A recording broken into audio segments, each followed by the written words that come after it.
بصورة قاف في القرآن، واقرأ قراءات من التبيان.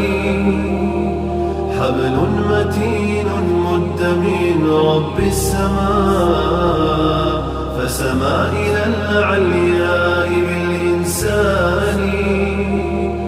هو للقلوب ربيعها وجلاؤها، وملاذها من قسوة الأحزان. وهو الغنى والنور والذكر الذي يسقي القلوب حلاوة الإيمان. هو شافع ومشفع لمن اصطفى، رب الورى من حامل القرآن. الحافظون الماهرون تعاهدوا آياته متشابها ومثاني.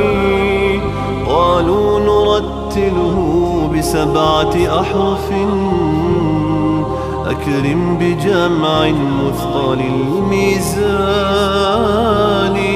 هم خير أمتنا وأشراف الملا، وهم الحماة وعدة الأوطان.